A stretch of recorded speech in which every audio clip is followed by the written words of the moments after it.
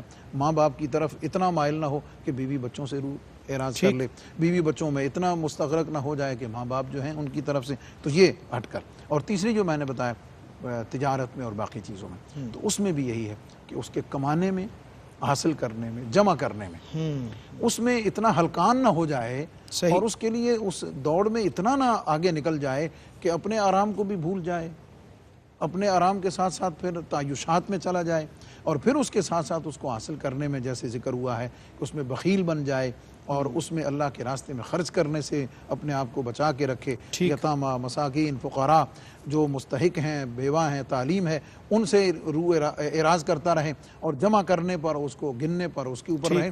اب ان ساری چیزوں میں درمیانی راستہ جو نبی علیہ الصلوۃ والسلام کی سنت و شریعت سے ہمیں عطا ہوتا ہے، یہ زندگی کا حسن ہے، انسان کی پرسنالٹی کا حسن ہے، حتیٰ کہ میں تو یہ کہتا ہوں کہ اس کو لباس میں بھی، پہننے میں بھی، باقی چیزوں میں بھی جو وقار اور اطمینان ہے، وہی اعتدال پہلو ہیں جس پہ انشاءاللہ ہم نے آپ سے خاص طور پہ رہنمائی لینی ہے۔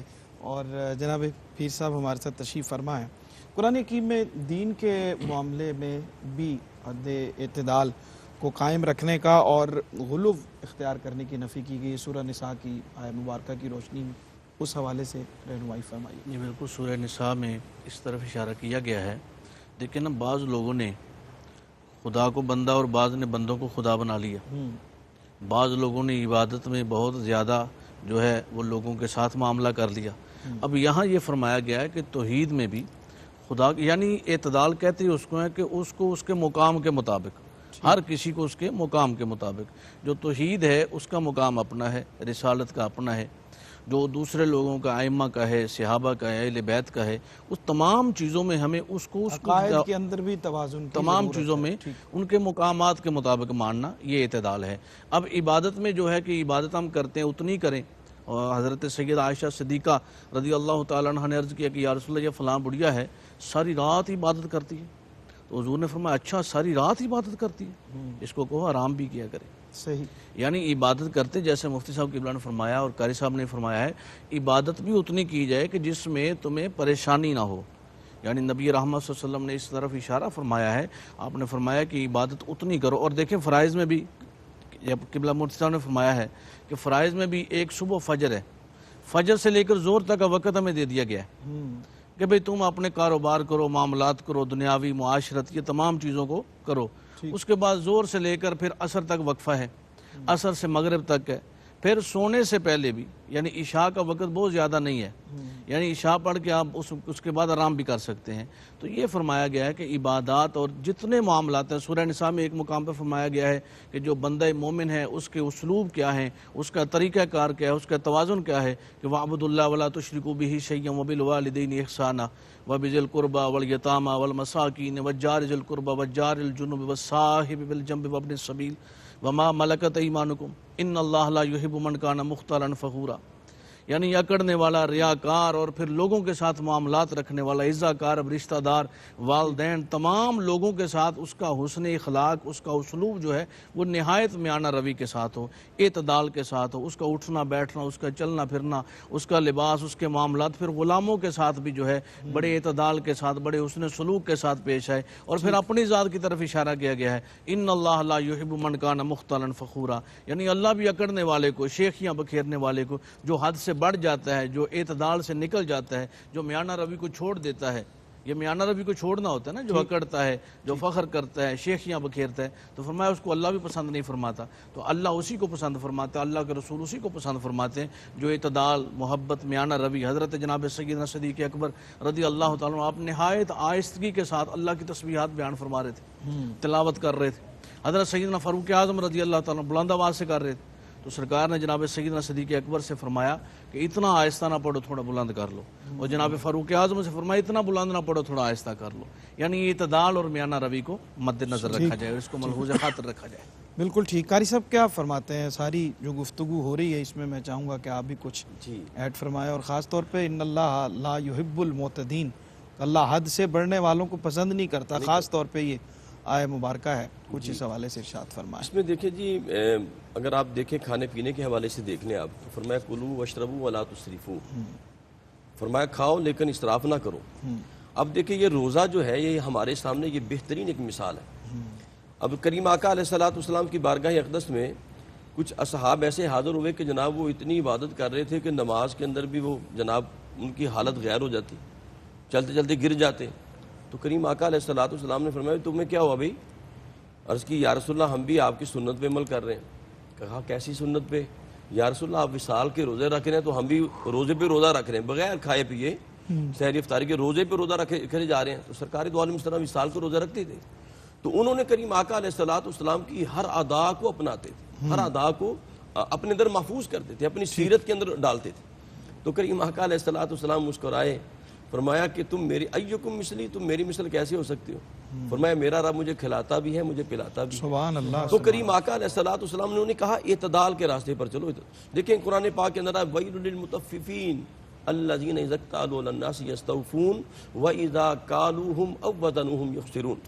فرمایا ہلاکت ہے ان لوگوں کے لیے یہاں جو اعتدال سے ہٹنے والے لوگ ہیں، ان کی بات کی جو عدل کے ساتھ نہیں ہے۔ فرمایا جب اپنی باری آتی ہے تو جناب یستوفون پورا لیتے ہیں، اور جب دینے کی باری آتی ہے تو یخسرون ان کو خسارہ کر کے دیتے ہیں۔ تو فرمایا اچھا جی ہوتا یہ ہے کہ پہلے عمل بیان کیا جاتا ہے کہ جو عمل کیا، جو گناہ کیا، پھر اس کی سزا بیان کی جاتی ہے۔ لیکن آپ اندازہ کریں یہاں سزا پہلے بیان کی جا رہی، ویل ہلاکت ہے، ویل للمطففین، ان لوگوں ناپ تول میں کمی کرنے والوں کے لیے ہلاکت ہے کہ جب اپنی باری آئے تو پورا پورا لیں جی، اور جب دینے کی باری آئے تو جناب خسارہ کر کے دیں، تو اس طرح عمل نہ کریں۔ تو کریم آقا علیہ السلام نے اعتدال کا راستہ بتایا ہے۔ سرکار دو عالم جلوہ فرما ہے اور سیدنا عمر فاروق رضی اللہ تعالیٰ عنہ دربار مصطفیٰ میں حاضر ہوئے۔ کریم آقا کا منظر دیکھا کہ آپ روٹی کے سوکھے ٹکڑے جو ہیں وہ بھگو کے آپ تناول کر رہے ہیں، تو سیدنا عمر فاروق رضی اللہ تعالیٰ کی آنکھوں سے اشک جاری ہوئی، یا رسول اللہ آپ کے پاس تو کھانے کے لیے کچھ نہیں ہے، تو اور کیسر و کسرا کے بادشاہ تو دنیا کے مزے لوٹ رہے ہیں۔ تو کریم آقا علیہ السلام نے فرمایا، عمر کیا تو اس بات پہ راضی نہیں ہے کہ کیسر و کسرا کے لوگ تو دنیا کے مزے لوٹے اور ہم جنت کے مزے لوٹے؟ کیا بات، تو اعتدال کا جو راستہ ہے، جو بندہ اس پہ چلتا ہے وہ یوں سمجھے کہ وہ جنت کے راستے پر گامزن ہے۔ ٹھیک۔ اعتدال اور توازن کا تقاضا یہ ہے کہ آپ نے اتنی گفتگو سنی ہے تو ایک چھوٹی سی بریک ہمیں بھی لینی چاہیے اور آپ کو بھی دینی چاہیے۔ ملتے ہیں ایک چھوٹے سے وقفے کے بعد۔ جی ناظرین، خوش آمدید کہتے ہیں آپ کو وقفے کے بعد۔ پروگرام دیکھ رہے ہیں آپ قرآن اور اسلام، اور آج اعتدال، توازن اور میانہ روی پہ ہم بات کر رہے ہیں۔ بریک پہ جانے سے پہلے کلو وشربو ولا تسرفو کے اوپر کچھ بات کی قاری صاحب نے، یہ بہت قبلہ اہم ہے، میں چاہتا ہوں اس پہ تھوڑی سی آپ ضرور روشنی ڈالیں۔ کھانے پینے میں ہم بچوں کو بھی اعتدال سکھانا ہمارے لیے آج کل ایک معاملہ اور مسئلہ ہے۔ اس کو ہم آج کے حالات کے دور میں دیکھیں، خاص طور پہ تقریب میں جس طرح سے کھانا کھایا جاتا ہے، اور اوورآل بھی جو دین ہمیں 3 حصے کرنے کا بتاتا ہے کہ آپ نے اتنی تربیت کے کھانے کی مقدار تک ہمیں بتائی گئی ہے کہ کتنی جو ہے وہ کھائی جائے۔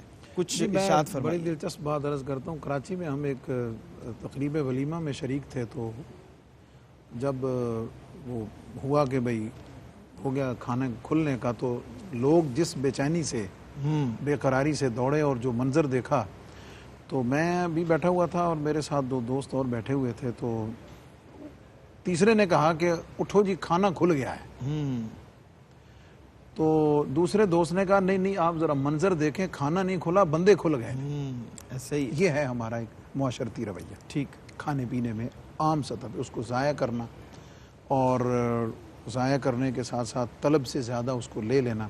اس کے لیے جو بنیادی طور پر ہے نا جی، ایک صوفیاء فرماتے ہیں کہ بلکہ حدیث پاک سے انہوں نے برکت لی ہے کہ الغنا غنا النفس، سبحان اللہ، اصل امیری اور سیرابی تمہارے دل کی امیری اور سیرابی ہے۔ واہ واہ، انسان کا من جب بھر جاتا ہے تو سب کچھ ہوتے ہوئے بھی اس کو کوئی طمع لالچ نہیں رہتا ہے، لیکن اگر آنکھوں میں اور فکر میں اگر اس کی تشنگی، لالچ، حرص اور ہوس اور بھوک ہے تو وہ کبھی بھی نہیں مٹ سکتی ہے۔ اچھا، میں سوری آپ کی بات کاٹ رہا ہوں کہ یہ جو تیسرے حصے کو کھانے کے لیے رکھنے کا کہا گیا ہے، یہ بھی میکسیمم جب پوچھا گیا تو اس پہ میکسیمم کا آپ نے ارشاد فرمایا۔ ہاں جی، ویسے تو فرمایا ہاں جی، یعنی یہ زیادہ سے زیادہ یہ بھئی کوئی چارہ نہ رہے تو کم از کم اتنا کر لو۔ ٹھیک، اور سچی بات یہ ہے کہ آج یعنی حکماء اس پر متفق ہیں، فلاسفر بھی، کہ بھوکا رہنے سے تو کوئی بھی نہیں مرتا ہے، زیادہ کھانے سے بیماریاں، اور بیماریاں جتنی ہیں، یعنی آج کل آپ سوشل میڈیا پہ آپ دیکھیں، روزے کے حوالے سے سائنٹیفکلی،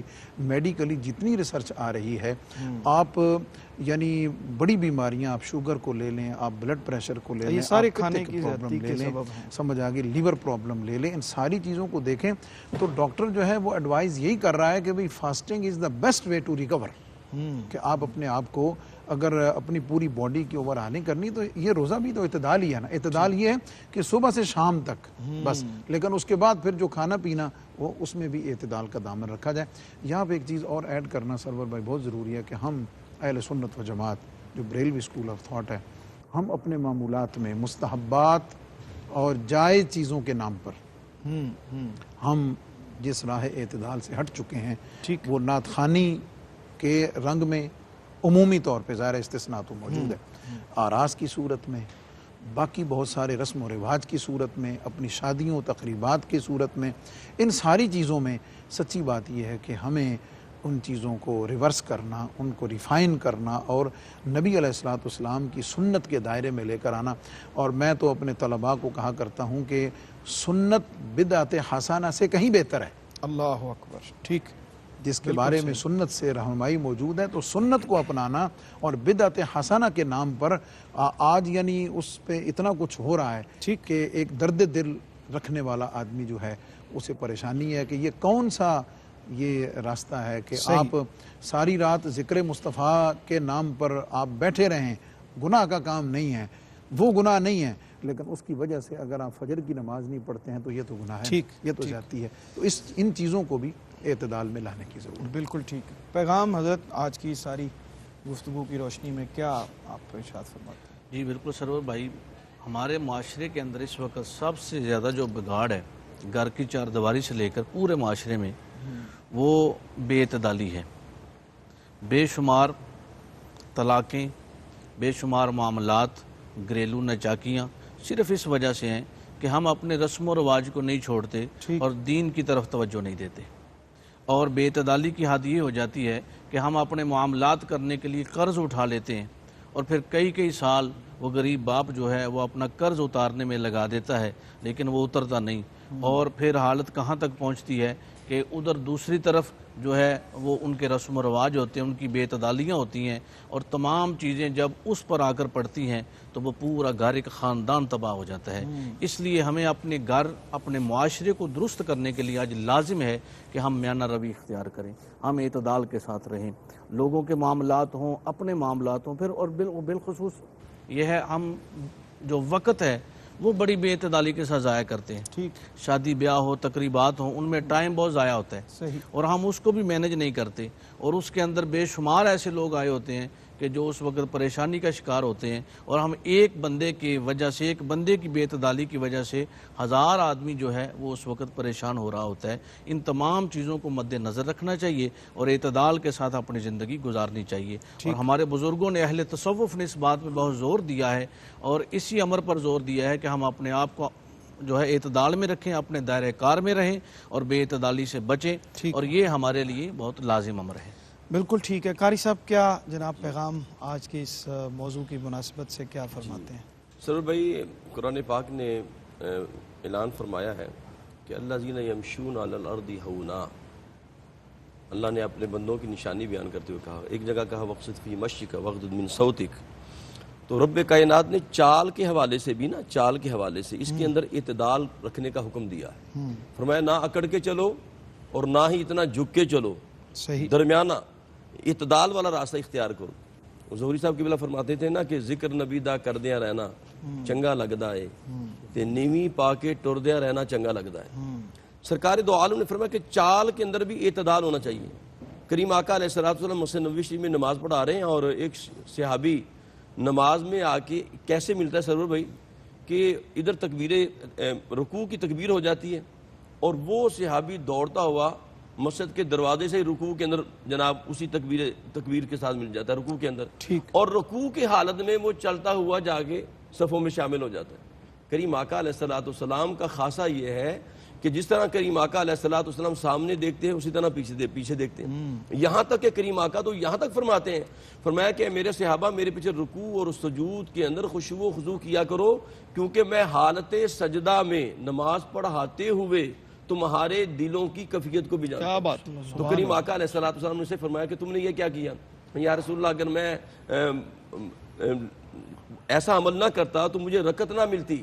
تو کریم آقا علیہ السلام نے فرمایا رکعت چھوٹتی ہے تو چھوٹ جائے لیکن تمہارے اندر اعتدال نہ چھوٹے۔ یہی وجہ ہے کہ اگر نمازی اگر رکوع میں ملنا چاہتا تو مسجد میں دوڑ کے نہ ملے بلکہ اعتدال کے ساتھ مسجد میں حاضر ہو اور پھر اللہ کی بارگاہ میں زمین نیاز خم کرے۔ حضرت کوئی پیغام عطا جی، آج کے دور میں جیسے میں نے عرض کیا ہے، اعتدال کے ساتھ ساتھ حضور علیہ السلام کی ایک حدیث پاک ہے کہ ان احب الاعمال الی اللہ ما دام و ان قل، کہ اللہ رب العزت کو اعمال نیکیوں میں وہ عمل زیادہ پسند ہے کہ جو ریگولر ہوتا رہے، اگرچہ وہ تھوڑا ہی ہو۔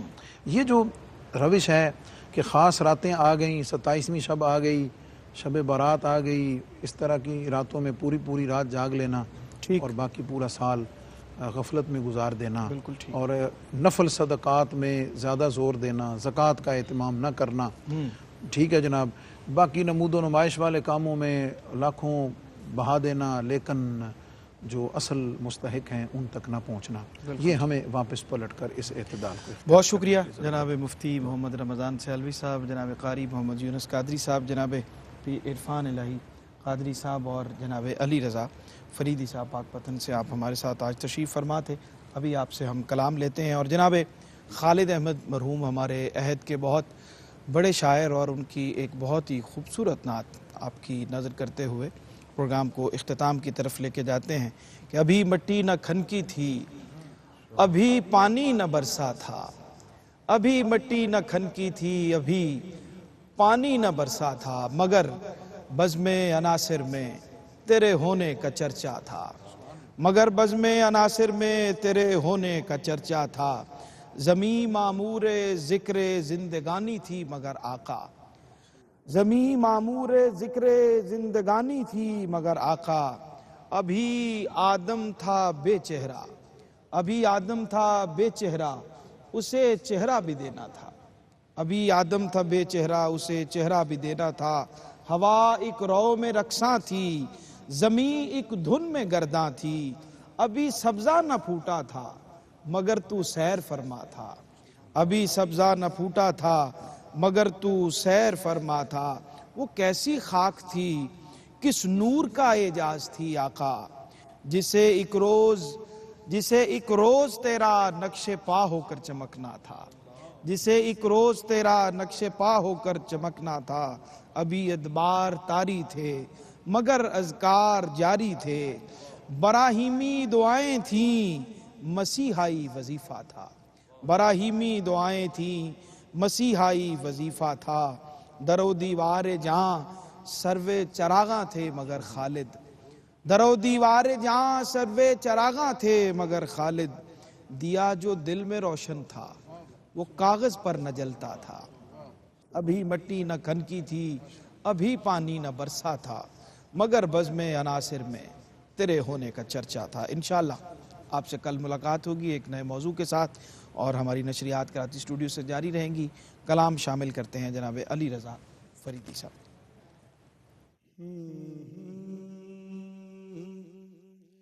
ان کی چوکھٹ ہونٹوں کا سا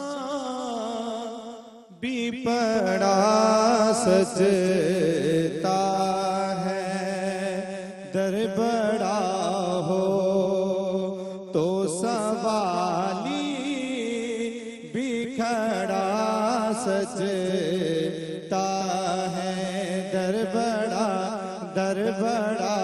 ہو تو سوالی بھی کھڑا سجتا ہے، ایسا آقا ہو تو لازمی ہے غلامی پہ گرو،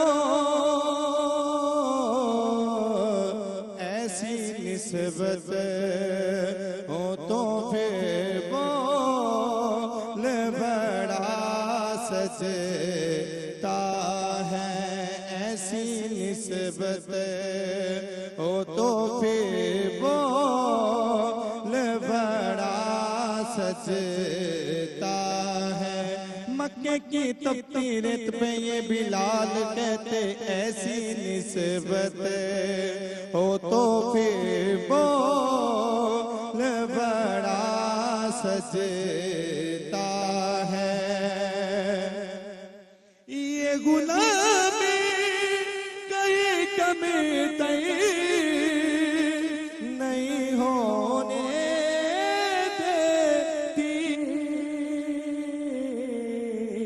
کیوں ان کا نوکر ہوں تو شاہوں میں کھڑا سجتا ہے، ان کا نوکر ہوں تو شاہوں میں کھڑا سجتا ہے، در بڑا ہو تو سوالی بھی کھڑا سجتا ہے، اور مجھ سے کہتے